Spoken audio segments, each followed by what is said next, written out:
yang kita harus waspadai, gerakan-gerakan hati.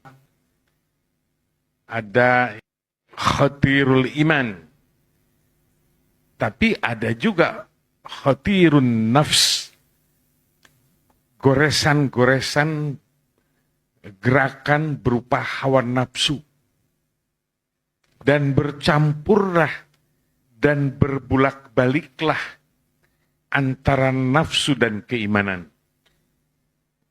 Di dalam ilmu syariat, pegangan kita semuanya adalah dianjurkan untuk melawan.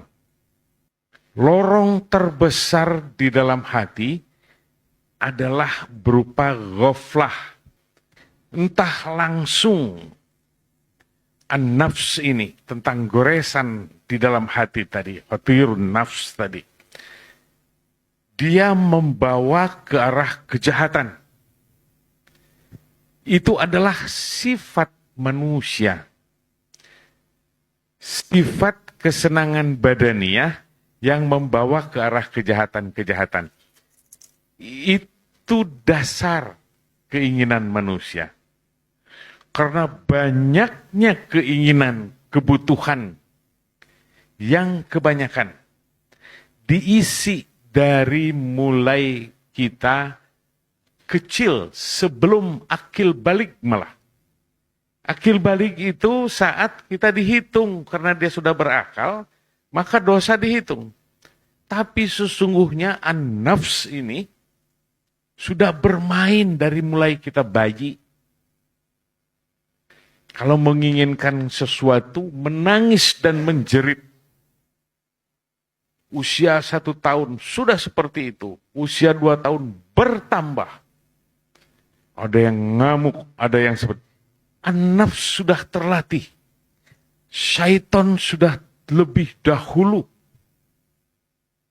Sedangkan kebaikan, khatirul iman, itu belum terlihat. Sekalipun sudah ada duduk di dalam hati kita, mengejawantah di dalam gerakan-gerakan batniah kita. Kalau berupa keburukan, berupa khatir an-nafs ini, itu terus. Makan yang kurang nyaman saja, nagih kepada ibunya, marah kepada bapaknya. Terus itu, kita semua mengalami di masa kecil. Belum dihitung, tetapi dia sudah berakar. Syaitan sudah menguasai hati. Sedangkan kebaikan, dia belum pandai berbuat kebaikan. Oh, ini harus begini karena baik. Ada bau kebaikan, anak ini sudah mulai agak membesar. Dia bisa berbuat baik karena ingin dipuji. Keinginan berbuat baiknya benar sang anak ini. Karena melihat contoh. Tetapi keinginan dipujinya tetap syaitan ikut campur. Ini adalah riya. Ujub, riya, sum'ah, takabur. Ini khususnya menggelora di dalam satu kelompok nafsul imarah. Saya sudah menerangkannya juga di minggu yang lalu. Inilah yang banyak menyerang. Kemudian anak ini berangkat akil balik. Sudah tahu, sudah mendengar nasihat, sudah apa. Tapi tiada berdaya. Dari judul keinginan yang terbersit di dalam hati, berupa kesenangan, itu adalah menggelora dan ada di garis depan. Jadi judulnya khotirnya tetap, garisnya di dalam hatinya, tapi berupa keinginannya, an-nafs. Dia belum memperdulikan kebaikan-kebaikan yang mengarah kepada keimanan. Mulailah sang ibu atau mulailah berangkatnya dari sebuah keluarga yang mengingat tentang peribadatan. yang melihat tentang agama, melihat tentang tata krama, lalu dimasukkannya agama kepada anak itu. Lalu mulai dia, khususnya setelah akil balik, dia tahu ini adalah sebuah kebaikan. Tapi kebaikan ini pun tetap diganggu. Entah di dalam sholatnya. Di dalam sholatnya penuh dengan cakap-cakap yang lain, daripada tertuju melulu hanya kepada Allah Subhanahu wa Ta'ala. Yang disebut ihsan itu. Bahkan ada yang sholatnya sampai di usia tua. Sama sholatnya dengan anak umur 10 tahun. Nanti dia belok sholatnya lagi, diluruskannya lagi. Belok lagi dengan cakap-cakap yang lain lagi, maka diluruskannya lagi. Setelah agak lurus dan beroleh nyaman, diakuinya lagi. Nah, ini baru nyaman. Semua rusak di perjalanan. Karena syaitan terus menyerang. Di dalam berbuat keburukan tadi, memang sifat asli syaitania, dan termasuk di alam kebaikan yang dibawa oleh malaikat. Tetap syaitan ikut campur. Khususnya tentang sifat bahimiah, sifat kebinatangan. Yang kalau kita berkaca, kadang-kadang kalau kita renungi, dimurokobahi, direnungkan lah gitu. Direnungkan, diteliti, kadang-kadang sepertinya binatang lebih mulia dari kita. Keinginannya lebih banyak kita dari sang binatang itu. Makannya tidak banyak dia, kalau sudah kenyang dia pergi.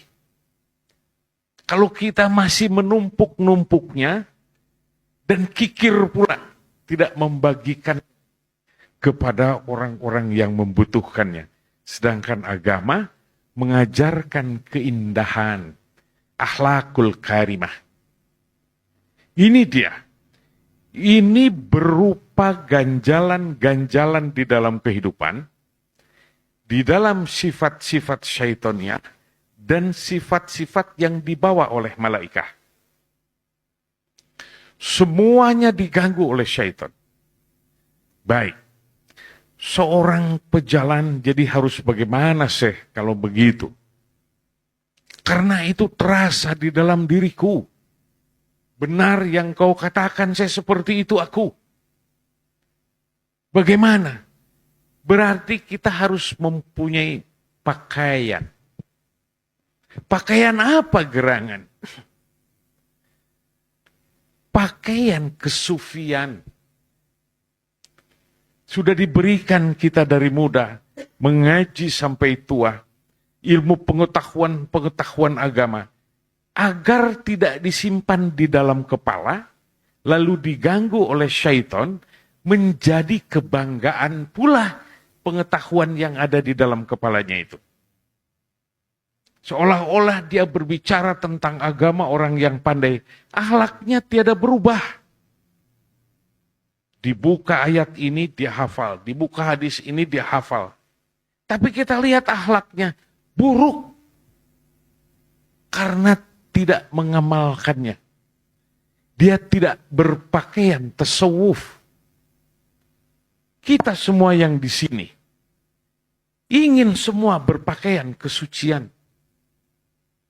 Mengaji setiap malam Sabtu ini di tempat ini, ingin ada kesucian agar pakaian kita indah di alam semesta ini. Dengan bermodalkan ketakwaan pada Allah Ta'ala.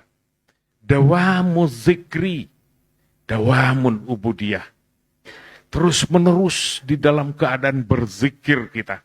Tidak memberi waktu atas kebanggaan-kebanggaan. Tidak memberi sedikit pun celah di dalam hati tentang sifat kedirian basyariah. Jangan diberikan. Nanti kita berbicara, bicaranya dalam keadaan kebanggaan. Seolah-olah kita lebih tinggi dari orang lain. Seolah-olah kita ingin disebut orang alim dengan tingkahnya atau dengan pakaiannya. Memakai serban yang serem atau memakai apa, lalu tingkahnya dipermainkan. Sahabat sekalian semua yang ada di sini. Tahu nggak dia? Dia sedang dimasukkan ke dalam sarungnya syaitan. Karena ingin dipuji oleh orang lain. Dia tidak sadar sedang berangus oleh syaitan. Berlaga alim. Pakaian kesucian. Pakaian para ahli tasawuf. Bukan pakaian zahiran. Mungkin dia akan berpakaian apapun. Tapi itu setelah dia melewati, mungkin ada sebuah makom disebut fakir. Makom kefakiran kadang-kadang kalau kita melawannya tadi, sifat-sifat syaitoniah tadi, dari awal pertaubatan, seseorang tidak sadar telah melewati makom fakir itu. Bukan berlaga miskin. Bukan harus dimiskin-miskinkan di dalam fakir ini.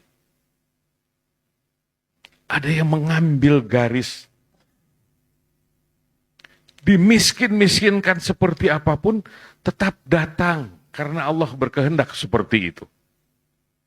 Sebaliknya meronta-ronta hati kita berupa an-nafs tadi. Berupa kebutuhan badaniah.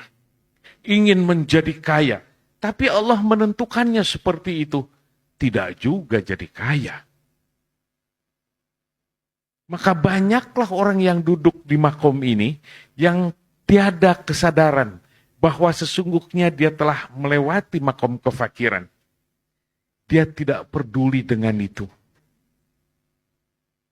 Dia serahkan keseluruhan kehidupannya kepada Allah Subhanahu wa Ta'ala. Dia terima apa-apa yang telah ditentukannya kepada kita. Berupa kegembiraan, berupa kesedihan mungkin, berupa rasa gundah dan was-was dan serta bimbang di dalam hati. Lalu dia ridho menerimanya. Oh, dia telah loncat ke dalam tawakul. Ini dia gerakan-gerakan yang ada. Ini dia sesuatu yang telah dijalankan di dalam ilmu tasawuf. Dia bekerja di sana. Allah membersihkan hatinya.